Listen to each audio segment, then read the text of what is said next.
Om Sri Venkateshaya Namaha. Today we will try to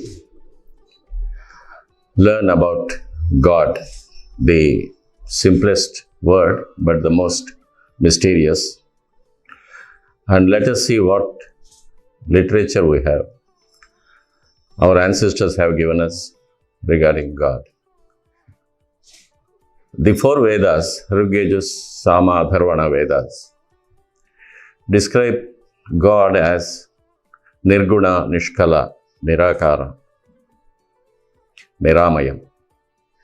He has no name, no shape, no gunas, and he is everywhere. This is the simplest description of God, but the most difficult to visualize or conceive for even the gods like Brahma and Indra, and the rishis like Vasishtha, Vishwamitra, Bharadwaja and Vaikhanasa, with all their yogic practices and tapasya powers. Sage Vaikhanasa, who is the alter ego of Vishnu, describes God as Vishnu. Vishnu is not a name, but an attribute. It is a character of the all-pervading, the universal energy, which is the creator, maintainer and destroyer of the multiple millions and billions of universes existing. Sage Vaikhanasa, who has been created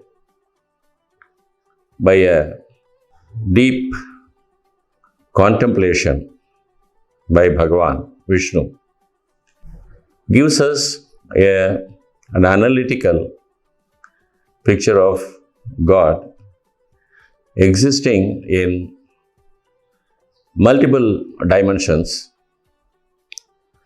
and is simply as Para, Vuha, Vibhava, Antyami and Archavatara.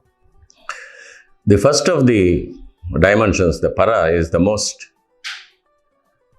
difficult to reach even for gods like Brahma, Indra and Agni. Here, the creator of the multiple universes reclines on a serpent called Ananta and Adisesha in the Milky Ocean.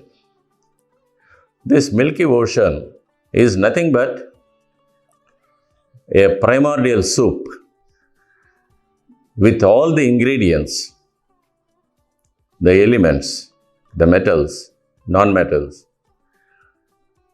which are essential to create the multiple universes existing in the physical dimension. And the serpent on which the God is reclining is called Ananta, representing the unending time factor, the past, the present and the future. So, God is in charge of all the raw material for creating the multiple universes, and the time dimension going along with the creation, which starts with the creation and ends with the destruction, the Armageddon. So this is Para Vuha, which is unapproachable even for the mightiest of the gods. The next is Vuha. The Vuha comes in four dimensions called Vishnu, Mahavishnu, Sadavishnu and Vyapinarayana, one above the other, residing in their four spheres called Amoda, Pramoda, Sammoda and Vaikuntha.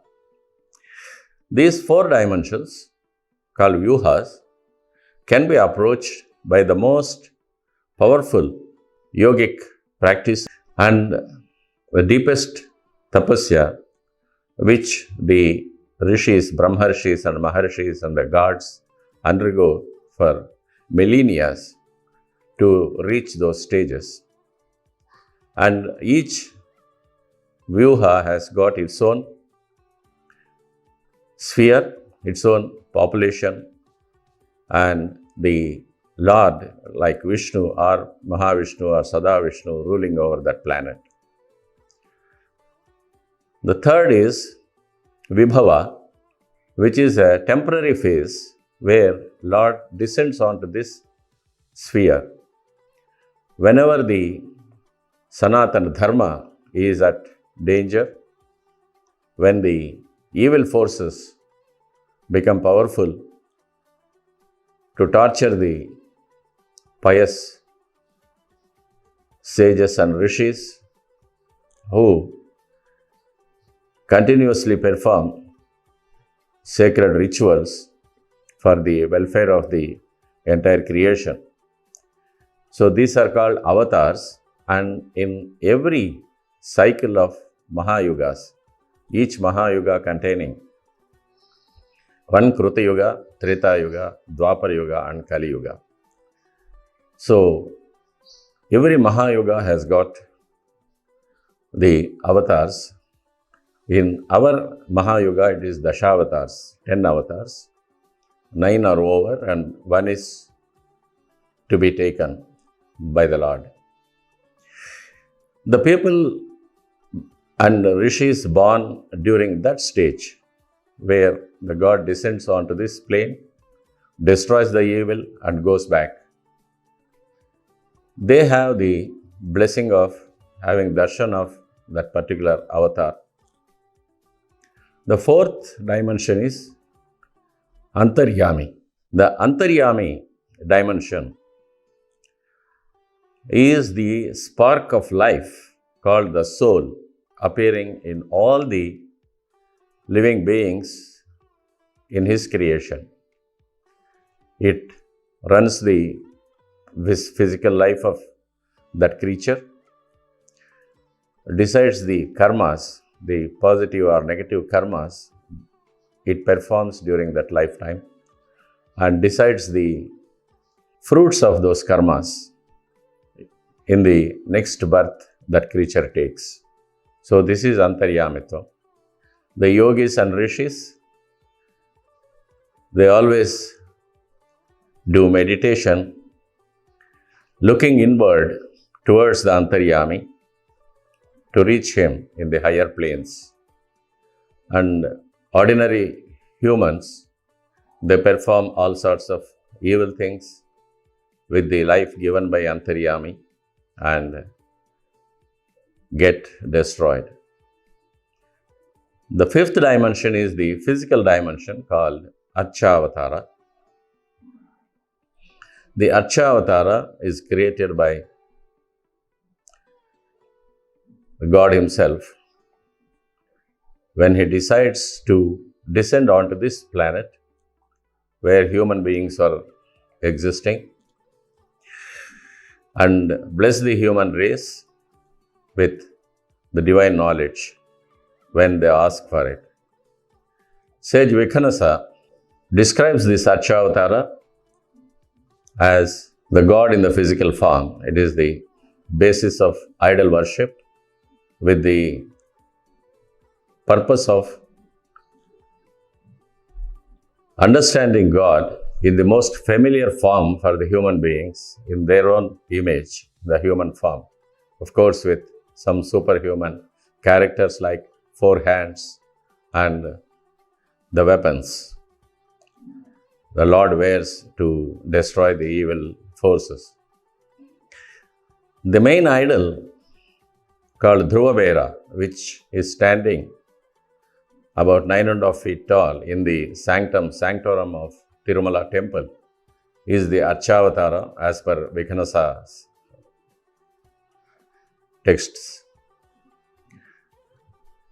He is there to bless the devotees with whatever they request for, and their requests and their priorities are decided by their own karmas.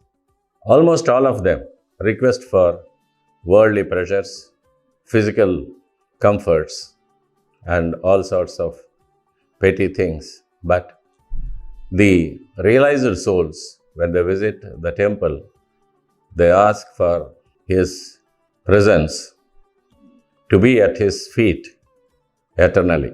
This is called moksha.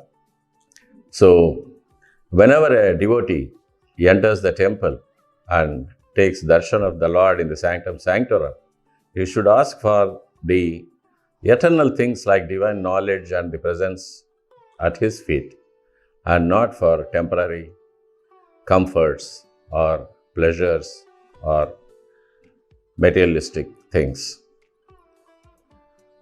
Hope the devotees, when they visit the temple next time, they will keep this in mind and evolve to a higher plane. Om Sri Venkateshaya Namaha.